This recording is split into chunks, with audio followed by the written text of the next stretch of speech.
Hit and trial method पे आगे बढ़ने से पहले मेरे को जब मैंने क्वेश्चन देखा तो मुझे इमीडिएटली क्या ध्यान में आया वो मैं बता रहा हूँ। मैंने इसको तोड़ लिया, मैंने इसको कुछ ऐसे लिख लिया, B C into D upon some M D T. मैंने इसको ए हटा दिया, मैंने इसको सबसे पहले 2 डिजिट में देखा, तो ये देखते ही जो मुझे ध्यान आया 36 गुणा 4 इक्वल टू 144। नमस्कार dear students, welcome to my YouTube channel maths academy 99।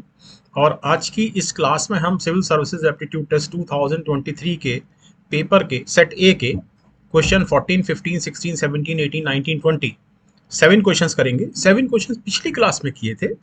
फिर से अपनी बात कहूँगा कि हम क्वेश्चंस को थोड़ा स्लोली कुछ ठहराव के साथ करेंगे।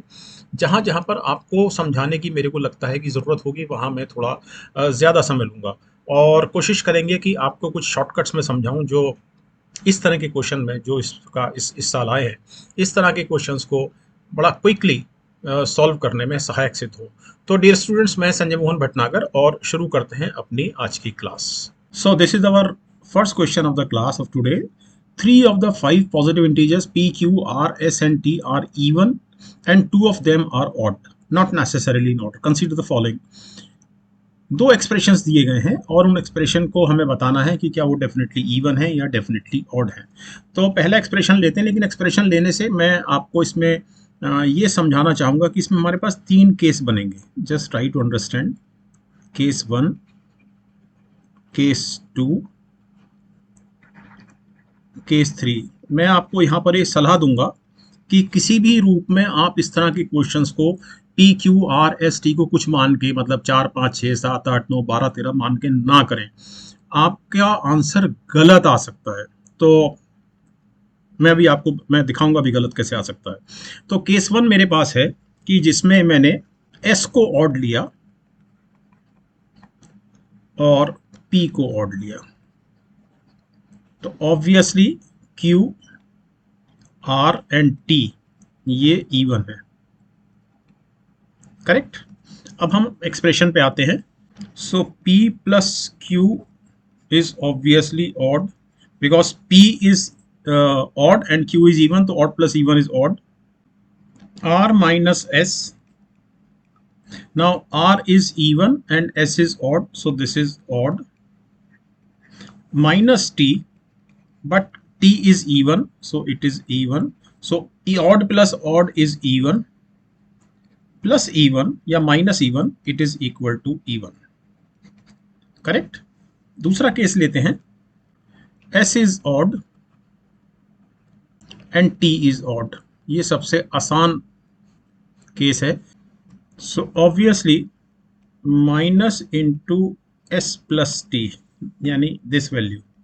सो this is odd plus odd, this is even and P Q R हर हालत में इवन होंगे क्योंकि हमने एस और टी को ऑड मान लिया।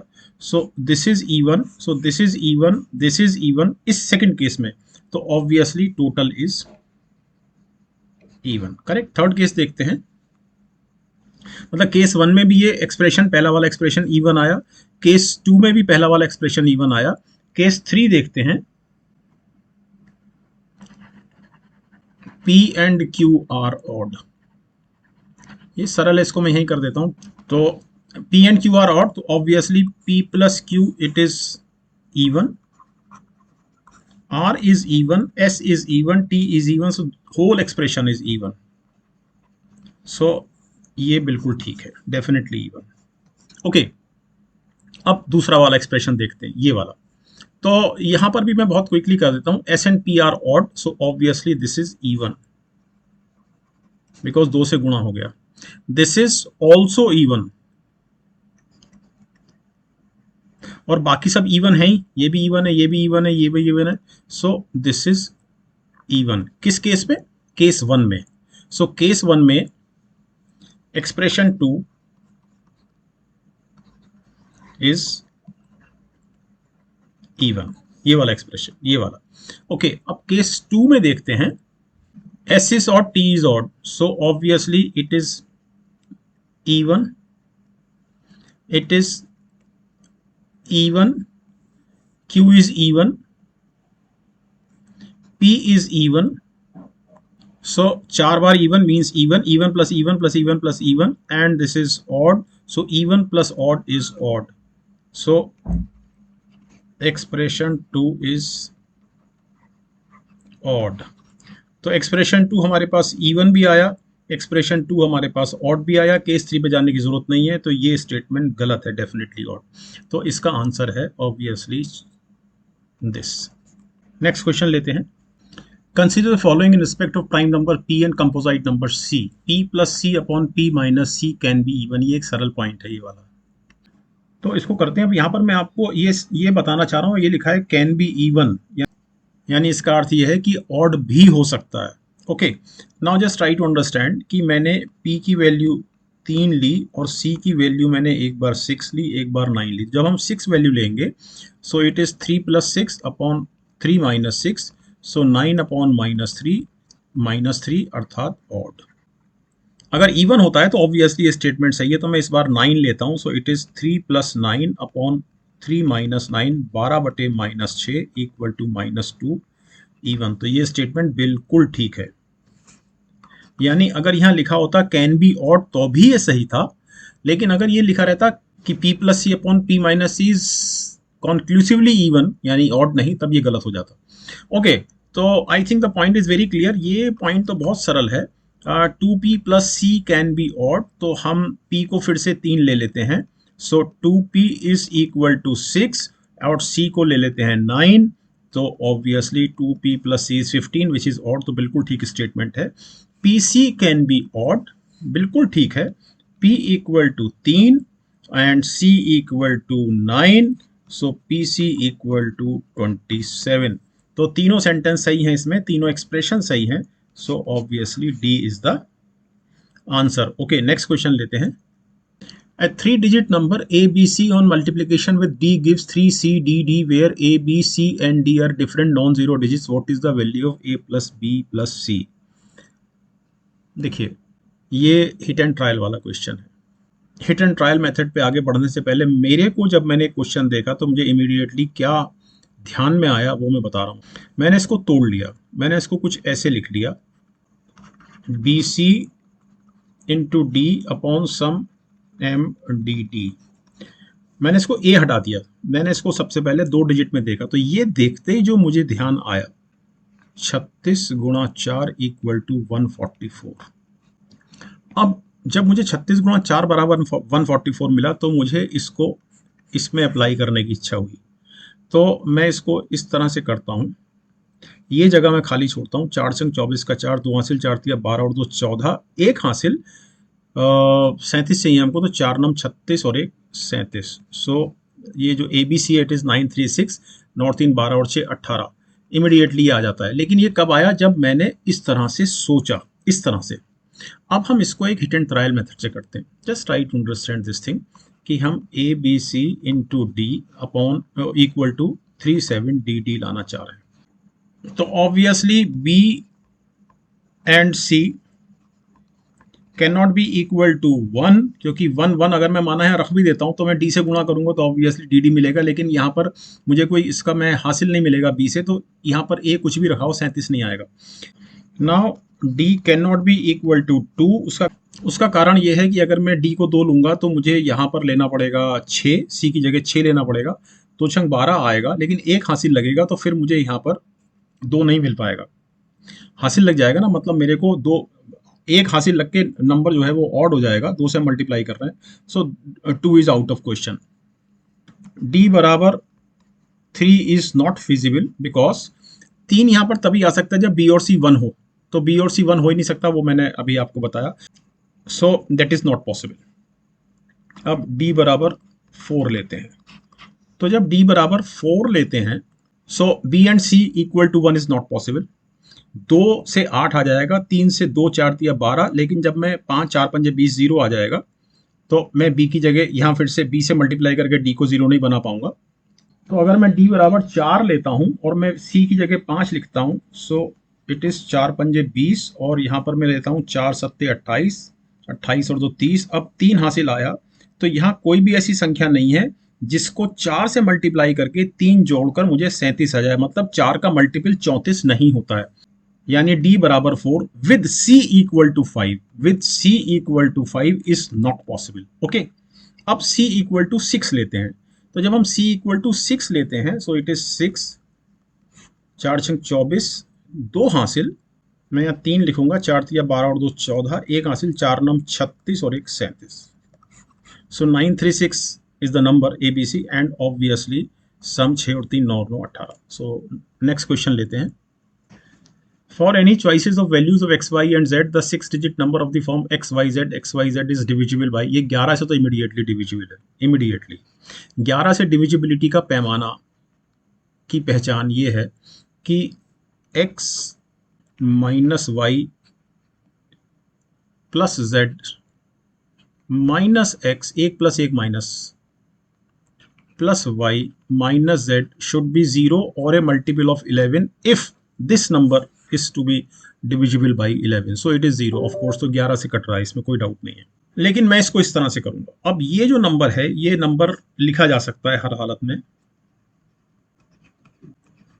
x means 1,00,000 x plus 10,000 y plus 1000 z plus 100 x plus 10y plus z जोड़ दीजिए।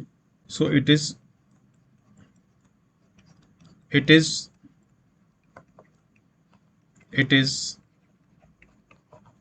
Obviously 1001 is common.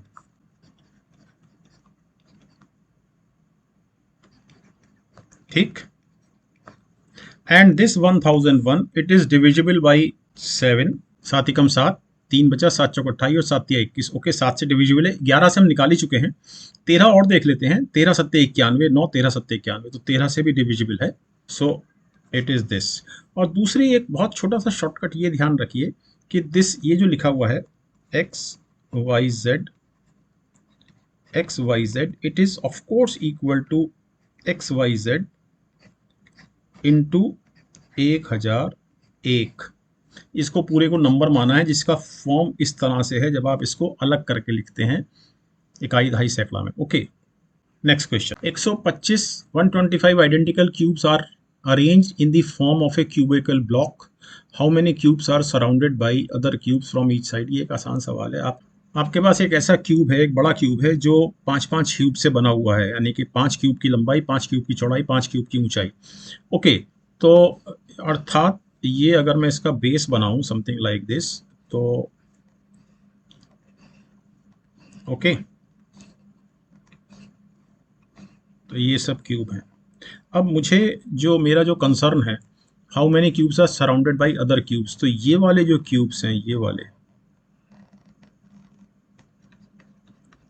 ये क्यूब दूसरे क्यूब से सराउंडेड है फ्रॉम ईच साइड।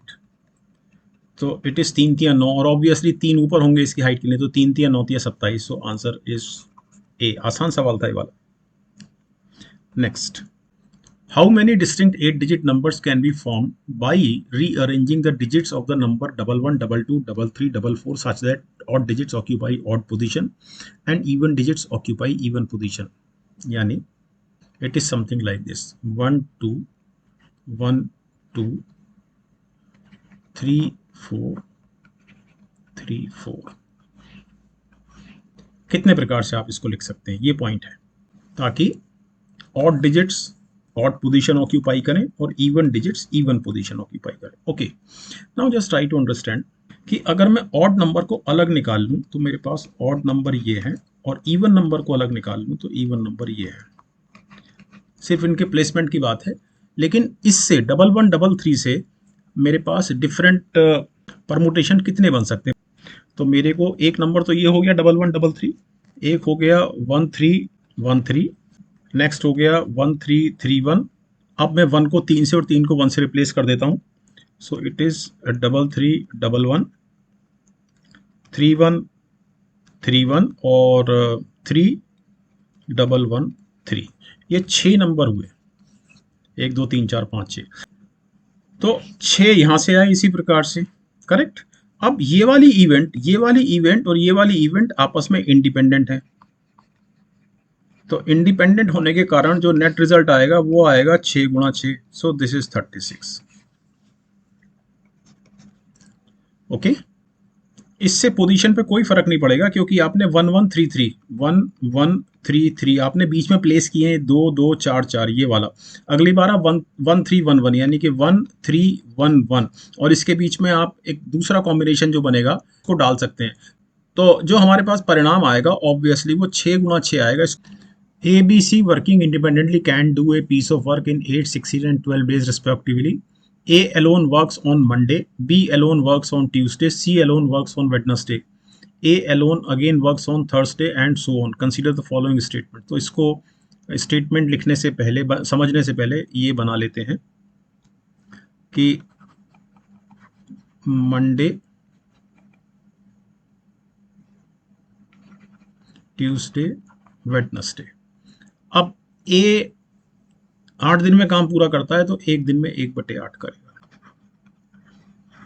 बी 16 दिन लेता है तो 1/16 और सी 12 दिन लेता है तो 1/12। तो इसलिए मंडे, ट्यूसडे, वेडनेसडे तीन दिनों में काम कितना पूरा होगा, ये 8 और 16 और 12 का एलसीएम हुआ 16 दूनी 16 × 48, तो 8 × 48, 16 × 48 और 12 × 48, 6 और 4 10 और 3 13/48।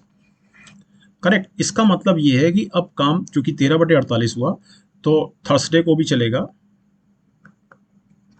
फ्राइडे को भी चलेगा और सैटरडे को भी चलेगा और इसमें फिर से 13/48 काम होगा, तो टोटल काम हो गया 26/48। करेक्ट। अब संडे, मंडे, ट्यूसडे ये ABC रिपीट होगा अर्थात 13/48 रिपीट होगा, तो 26 और 13 39/48। अब वेडनेसडे को A 1/8 करेगा